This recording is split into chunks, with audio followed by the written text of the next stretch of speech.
भारत से लेकर रोम और यूरोप तक एक पक्षी का जिक्र आता है। फिनिक्स पक्षी कहते हैं इसे अमर पक्षी भी कहा जाता है।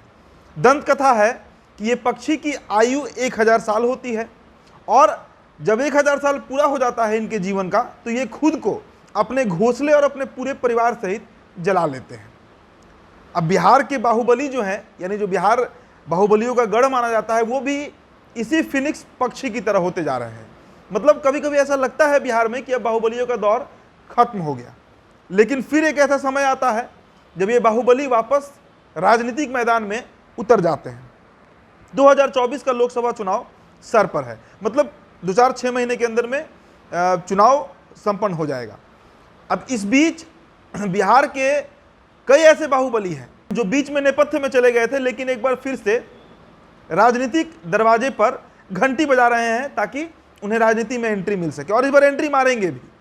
ऐसे ही कुछ बाहुबलियों की कहानी आपको हम बताएंगे। ये भी बताएंगे कि कौन कौन से वो लोकसभा सीट हो सकते हैं जहां से ये बाहुबली नेता अपना किस्मत आजमा चुके हैं। इसमें कई ऐसे बाहुबली हैं जो सजायाफ्ता हो चुके, सजा उन्होंने काट लिया, कई ऐसे हैं जो बरी भी हो गए, लेकिन उनके किस्से और उनकी कहानी जो है वो हमेशा से बिहार के घर घर में सुनाई जाती है। सबसे पहले हम शुरुआत करते हैं वैशाली लोकसभा सीट। जी हाँ, पटना से सटा हुआ हाजीपुर लोकसभा और उसके बाद वैशाली लोकसभा सीट पड़ता है। वैशाली लोकसभा सीट से मौजूदा सांसद जो हैं वो वीणा देवी हैं, और वीणा देवी जो हैं वो रालोजब से सांसद हैं, मतलब पारस जी की जो पार्टी है।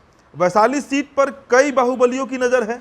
इसमें आनंद मोहन, मुन्ना शुक्ला और राजकुमार सिंह जो हैं शामिल है। तो ये 3 प्रमुख नाम हैं, आनंद मोहन, राजकुमार सिंह और मुन्ना शुक्ला। मुन्ना शुक्ला की कहानी हम सब जानते हैं, आनंद मोहन की कहानी भी जानते हैं, और आनंद मोहन बेहद एक्टिव चल रहे हैं वैशाली लोकसभा सीट को लेकर। इसके अलावा आपको बताएं कि लवली आनंद, जो कि आनंद मोहन की पत्नी है, उनके खिलाफ कभी लालू प्रसाद यादव ने किशोरी सिन्हा को उतारा था, लेकिन राजपूत भूमिहार गठजोड़ की वजह से लवली आनंद ये सीट यानी वैशाली सीट जो है वो जीत चुकी हैं। और अब चर्चा ये चल रही है कि हो सकता है, ये संभव है कि इस बार लवली आनंद जो है यानी आनंद मोहन की पत्नी जो है वो वैशाली से किस्मत आजमाए। इसके अलावा मुन्ना शुक्ला अपने गुणागणित को बैठा रहे हैं। मुन्ना शुक्ला पुराने समीकरण की दुहाई के भरोसे वैशाली में जमे हुए हैं। तो राजकुमार सिंह वहां से सांसद रह चुके हैं और 2020 में तेजस्वी की मदद के बदले अपने खाते की सीट आने की उम्मीद पाले हुए हैं। मतलब राजकुमार सिंह ने जिस तरीके से 2020 विधानसभा चुनाव में तेजस्वी यादव की मदद की थी, तो वो भी एक उम्मीद लगाकर बैठे हैं कि उनको ये सीट मिल सकता है। तो 3 बाहुबली का जिक्र तो एक ही लोकसभा सीट पर हो गया। अब इसके बाद अगले लोकसभा सीट की बात करें तो मुंगेर जहां से मौजूदा समय में जदयू के राष्ट्रीय अध्यक्ष ललन सिंह सांसद हैं। मुंगेर की चर्चा हम क्यों कर रहे हैं? मुंगेर की चर्चा इसलिए कर रहे हैं क्योंकि मुंगेर अनंत सिंह के सीट के नाम से जाना जाता है। मतलब मुंगेर की चर्चा जब होगी तो कभी मीर कासिम की राजधानी भी रही, गन फैक्ट्री भी रहा है मुंगेर में, और शुरू से बाहुबलियों का एक दबदबा वहां पर दिखा है। अब इस सीट से सूरजभान सिंह, उनकी जो पत्नी है वीणा देवी, और अनंत सिंह, ये दोनों एक्टिव हैं। मतलब अनंत सिंह की पत्नी नीलम देवी जो है वो भी इस बार संभावना जताई जा रही है कि 2024 का लोकसभा चुनाव जो होगा वो यहां से ताल ठोक सकती है। तो भले ही बाहुबली अपने चुनाव ना लड़े, लेकिन अपने भाई को, बेटे को, पत्नी को, किसी ना किसी को वहां से चुनाव लड़वाना जरूर चाहते हैं। इसके अलावा सूरजभान सिंह की चर्चा हम इसलिए कर रहे हैं क्योंकि उनकी पत्नी वीणा देवी जो है उनका भी एक अच्छा पकड़, एक बड़ा पकड़ जो है वो माना जाता है मुंगेर लोकसभा सीट में, और मुंगेर से हो सकता है कि इस बार वो ताल ठोक सकती है। अब तीसरा जो सीट है जिसमें फिर बाहुबलियों का एक मतलब दबदबा कहिए या राजनीतिक एंट्री कहिए दिख रहा है, वो नवादा है।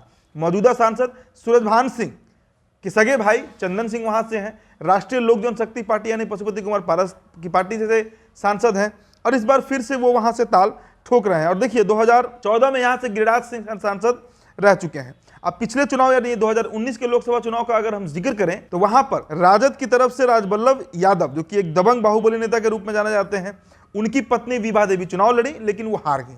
तो इस बार भी राजबल्लभ यादव की पत्नी जो है वो विभा देवी पूरा फील्डिंग कर रही हैं, खुद राजबल्लभ यादव इसकी फील्डिंग कर रहे हैं, और नवादा में 2 बाहुबलियों की टक्कर देखने को मिल सकती है। अब इसके अलावा और अगर हम 2 लोकसभा सीट की बात करें तो मधेपुरा और सुपौल जो है कोसी सीमांचल का बेल्ट में पड़ता है। मतलब कोसी सीमांचल के इलाके का वो लोकसभा सीट है, और वहां पर पप्पू यादव की पकड़ बेहद मजबूत मानी जाती है। पप्पू यादव जो एक समय बिहार के सबसे बड़े बाहुबली नेता रहे, हालांकि आजकल वो जनसेवा में लगे हुए हैं, लेकिन एक छवि जो उनकी बाहुबली की रही है वो आज भी बरकरार है। अब देखिए, आनंद मोहन के जेल से छूटने के बाद पप्पू यादव के साथ उनकी तस्वीरें खूब वायरल हो चुकी हैं।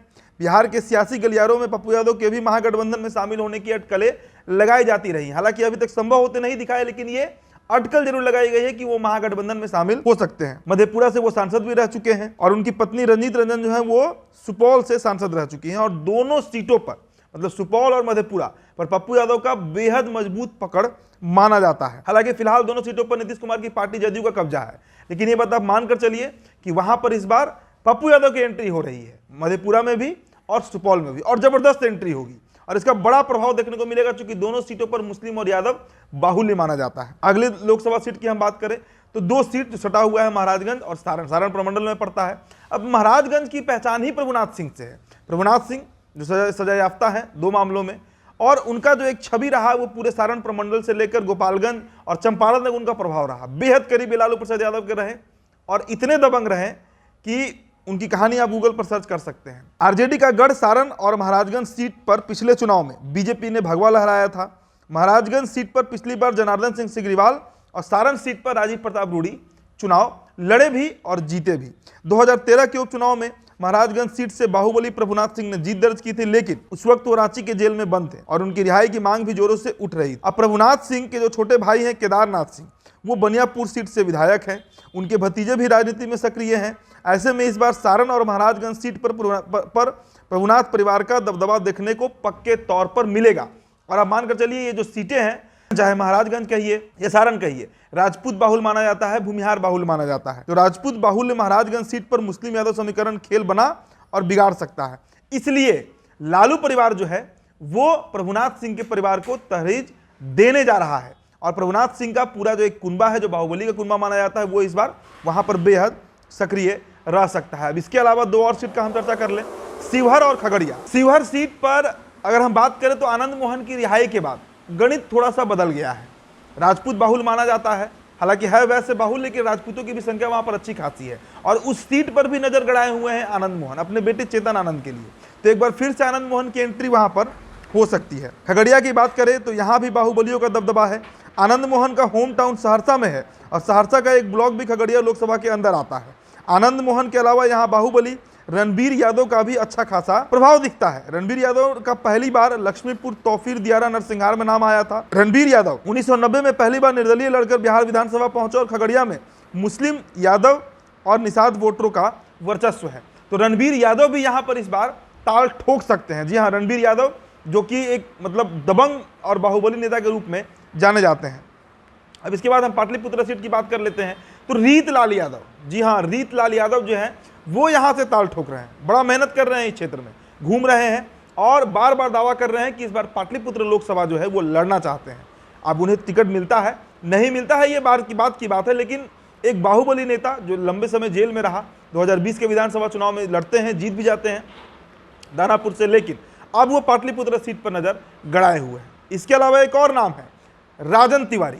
जी हाँ, राजन तिवारी भी इस बार, हालांकि उनके भाई जो हैं राजू तिवारी वो लोजपा के प्रदेश अध्यक्ष हैं। लोजपा रामविलास यानी चिराग पासवान की पार्टी, चिराग पासवान के बेहद करीबी नेता माने जाते हैं और इस बार इस उम्मीद में है इस और कहिए कि चाह भी रहे हैं कि राजन तिवारी खुद लोकसभा चुनाव लड़े। हालांकि देखिए राजू तिवारी भी चुनाव लड़ना चाहते हैं, लेकिन राजू तिवारी की छवि बाहुबली वाली नहीं है। वो एक पूरी तरह राजनीतिज्ञ हैं, एक नेता है, लेकिन राजन तिवारी की एंट्री इस बार लोकसभा चुनाव 2024 में होने जा रही है। तो इसका मतलब आप समझिए कि बिहार में वो नाम जिन्होंने कभी बाहुबल के क्षेत्र में परचम लहराया, बीच में थोड़ा नेपथ्य में चला गया, गायब हुआ, लेकिन फिर से एक बार उनकी राजनीति में एंट्री जो है वो होने जा रही है और इसका पूरा प्रभाव 2024 लोकसभा चुनाव में देखने को मिल सकता है। फिलहाल इस रिपोर्ट में इतना ही। बहुत बहुत शुक्रिया।